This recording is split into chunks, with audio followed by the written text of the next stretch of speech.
L'affaire Macron-Lecornu n'est pas un simple scandale, c'est une descente vertigineuse dans l'abîme institutionnel.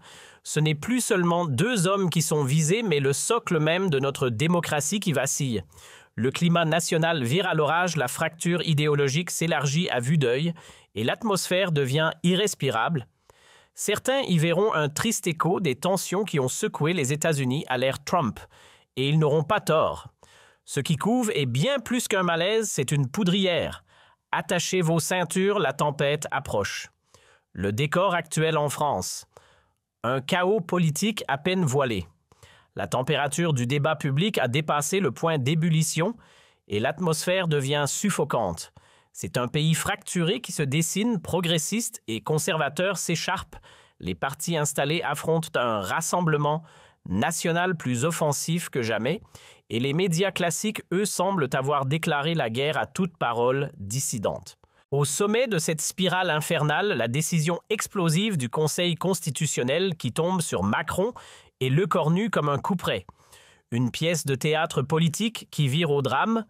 Jetez un œil autour de vous, les rues de Paris-Lyon et ailleurs bruissent d'un écho glaçant. Ce ne sont plus de simples critiques qu'on lit en ligne, mais des appels francs brutaux à faire tomber le président et son bras droit. Les hashtags s'enflamment, les messages se multiplient. Certains réclament des procès, d'autres exigent leur chute politique immédiate. Ce n'est ni de l'humour noir, ni un coup de buzz passager.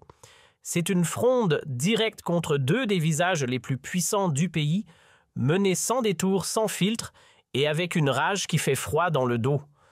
Le plus alarmant dans toute cette affaire, ce n'est même pas la décision elle-même, mais l'odeur persistante d'une justice détournée à des fins idéologiques. Certains y voient la main invisible des ultra-écologistes ou des radicaux de gauche tirant les ficelles dans l'ombre. Le Conseil constitutionnel a rendu son arbitrage, certes, mais les cris de victoire du camp progressiste résonnent comme un aveu. Ce n'est pas notre façon d'agir, prétendent-ils la bouche en cœur, mais qui peut encore avaler ça. Ce jugement, loin d'être une exception, s'inscrit dans une longue série où la haine politisée entretenue avec soin par certains partis militants verts et médias complices agit comme carburant. Et là, tenez-vous bien, on entre dans un scénario presque dystopique. En août 2025, un pan crucial de la loi sur les pesticides est décapité par les sages du Conseil constitutionnel. Résultat, un produit essentiel pour les exploitations agricoles se voit interdit au nom de principes verts devenus dogmes. Et ce n'est que le début d'autres décisions tout aussi tranchantes s'abattent ensuite sur les réformes gouvernementales. Des sources révèlent que certains membres du Conseil, pourtant choisis par le pouvoir, se seraient même félicités en privé d'avoir mis à genoux ce qu'ils appellent des mesures écofascistes et qui en paient le prix. Nos paysans, nos élus locaux, coupés du débat, marginalisés, sacrifiés sur l'autel d'une idéologie devenue sourde à la réalité des campagnes. Chez certains ministres, la peur s'est installée comme une colocataire indésirable. Prenez Lecornu, par exemple, il ne vit plus, il se barricade. Les menaces, c'est tous les jours. Ma famille est à bout, elle ne dort plus, confiait récemment un haut responsable dans l'ombre. Et que fait la police? Rien. Aucun agresseur identifié. Pendant ce temps, ceux qui hurlent leur haine sous couvert d'écologie radicale semblent intouchables. Pire encore, certains bénéficieraient d'aide publique tout en semant la terreur.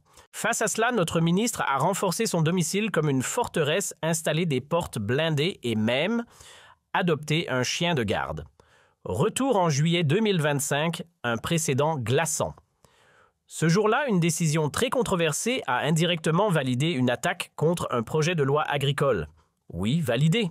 Les sages eux-mêmes auraient laissé entendre qu'un peu de pression violente contre les opposants, tant que c'est pour la planète, ça passe.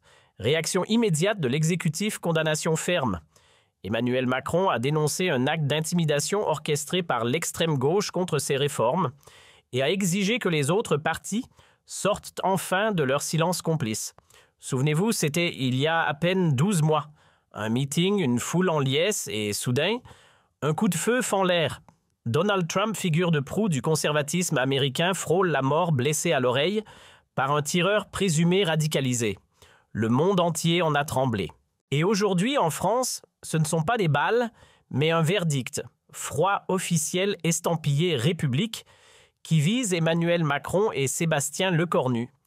Les photos circulent, les messages subliminaux aussi. Ces deux hommes sont devenus des cibles. Pur hasard. Permettez-moi d'en douter, le parallèle est trop flagrant.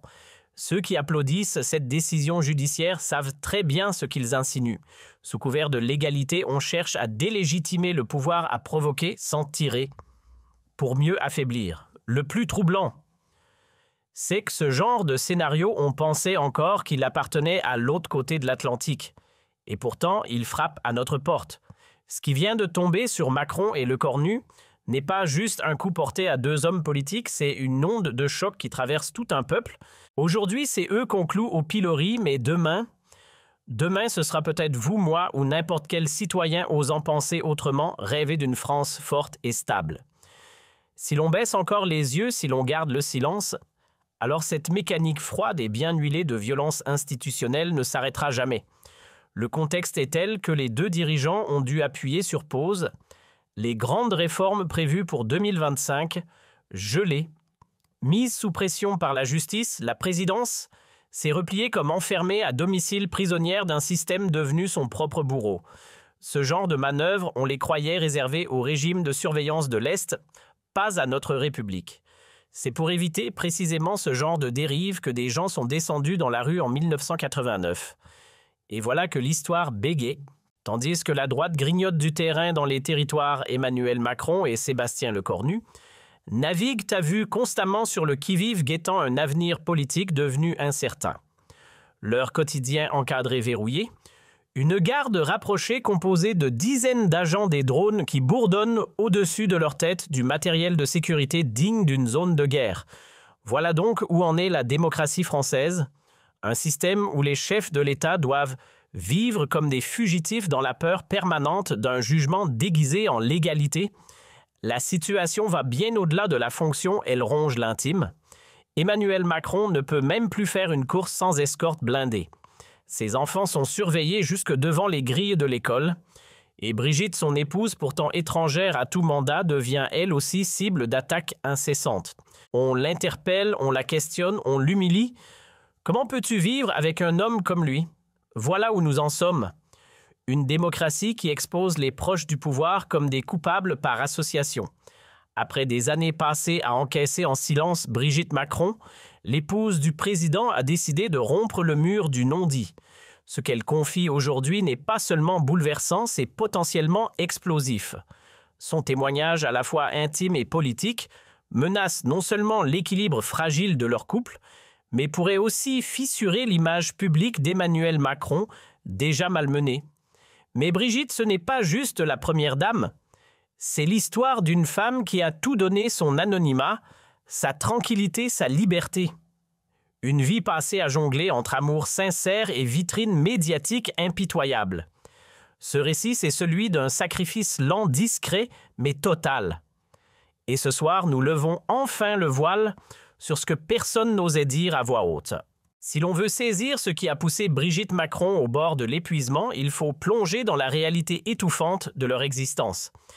Emmanuel Macron ne vit plus comme un président, mais comme une cible. Depuis des années, menaces, insultes et harcèlement numérique ont transformé sa vie familiale en terrain miné. Chaque déplacement, chaque sortie en famille, chaque instant volé au protocole devient une opération militaire. Et pour Brigitte femme, au départ discrète, attachée à la liberté simple d'une vie française paisible, ce mode de vie forcé est devenu une épreuve quotidienne.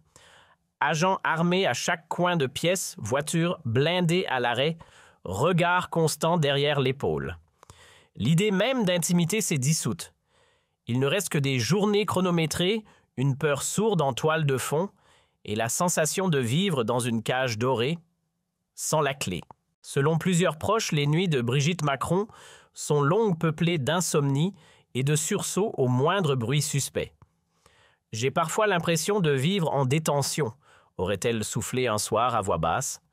Leur histoire avait pourtant tout d'un conte moderne, un jeune prodige ambitieux, rapide d'esprit, croise le chemin d'une femme ancrée dans les réalités de l'enseignement et de la culture. Deux mondes opposés unis malgré tout. Mais à mesure que le président s'enfonçait dans l'engrenage infernal du pouvoir Brigitte, elle s'accrochait à ses derniers morceaux d'anonymat. Les balades improvisées dans Paris, les escapades discrètes à l'étranger, tout cela s'est effacé, avalé par le protocole. Elle a fini par avouer à demi-mot ce que beaucoup pensaient tout bas. « Je n'ai jamais signé pour cette mascarade. » Derrière les flashs et les poignées de main, une femme épuisée tentait simplement de rester elle-même. Emmanuel Macron, en quelques années, est passé du jeune prodige à l'emblème d'un pouvoir centralisé et tranchant. Porté au nu par ses partisans, diabolisé par ses détracteurs, il est devenu un aimant à passion brute. Chaque réforme imposée, chaque mot prononcé polarisait davantage. Mais dans l'œil de l'ouragan, une autre silhouette s'effaçait peu à peu, Brigitte. Elle n'avait rien demandé, pourtant elle encaissait. L'ombre des menaces, les mails pleins de haine, les lettres anonymes remplies d'injures et parfois de promesses glaçantes. Tandis que le président poursuivait son cap, elle silencieusement en assumait le contre-coup. Un jour épuisée, elle aurait murmuré « Est-ce que ça vaut vraiment tout ça ?» Et malgré les doutes, malgré les coups, elle est restée, par loyauté, par amour, pour eux deux. Depuis leur recomposition en 2007, la famille Macron aurait pu incarner un modèle moderne, apaisé, presque inspirant. Mais à la place d'un quotidien ordinaire, c'est une existence cadenassée qui s'est imposée. Les fêtes d'anniversaire se font sous surveillance. Une sortie au parc ressemble à une opération de sécurité, l'imprévu rayé du dictionnaire familial. Les enfants grandissent, non pas entourés d'amis, mais encadrés d'agents armés. À la maison, chaque moment de vie privée doit être négocié, encadré, validé par l'État. Selon une source proche, certains enfants demanderaient pourquoi ils ne peuvent pas simplement avoir des copains comme les autres. Ce contraste est flagrant à l'extérieur, une image progressiste léchée, à l'intérieur une routine sous contrôle quasi militaire. Et cette fracture silencieuse laisse des cicatrices qu'aucun discours ne peut vraiment camoufler. L'année 2024 marque un tournant silencieux mais profond. Les premières fêlures apparaissent. Au grand jour, Emmanuel Macron est de moins en moins présent à la maison, absorbé par ses batailles politiques. Brigitte, elle se retrouve seule dans un décor devenu trop grand, trop vide, presque irréel. Tandis que l'un enchaîne les podiums, l'autre s'efface dans les couloirs du palais. Un proche glisse inquiet. Il n'est plus le même. Le Macron enjoué d'autrefois. On ne le voit presque plus. Juste avant les élections, Brigitte aurait craqué lors d'un dîner intime. On vit comme des prisonniers dorés, aurait-elle soufflé. Et d'ajouter avec une amertume douce, il se bat pour des idéaux que notre propre foyer ne peut même plus respirer. Pour Sébastien Lecornu, l'histoire vire à la tragédie. Nommé à Matignon, il n'y aura tenu que 27 jours, un éclair dans l'histoire de la veuve République, un record de brièveté qui laissera une trace amère. Le 6 octobre 2025, il claque la porte. Depuis, c'est une course contre le temps menée avec la pression écrasante d'un conseil constitutionnel, suspendu à chaque mot, chaque mouvement, tel une épée prête à tomber. Et dans cette tourmente, Aurore, son épouse, paie aussi le prix fort. Menaces quotidiennes, solitude étouffante, tension permanente. « Ce n'est plus une vie », aurait-elle murmuré à des proches. Leur amour né dans les coulisses du pouvoir et forgé dans la rigueur militaire vacille aujourd'hui sous le poids d'une crise qui dépasse l'humain. Une question dérange alors, est-ce légitime que les conjoints des figures publiques soient sacrifiés eux aussi? Jusqu'où la politique peut-elle vampiriser la vie privée? Et à quel moment doit-on tracer la ligne Macron, Lecornu, leur famille? On pense à eux, on espère qu'ils tiennent encore un peu. Mais l'espoir ne suffit plus. Le moment est venu d'élever nos voix, de raconter, de partager, de ne pas laisser cette histoire s'effacer dans le silence. Ne laissons pas la colère triompher. Ne laissons pas la peur décider. Ils sont visés, ébranlés, mais pas brisés. Ils tiennent debout. Et c'est justement maintenant qu'ils ont besoin de nous, de votre voix, de votre regard, de votre solidarité. Parce qu'en soutenant ceux qu'on veut faire taire, c'est notre démocratie qu'on défend. Alors on reste là, ensemble, inébranlables.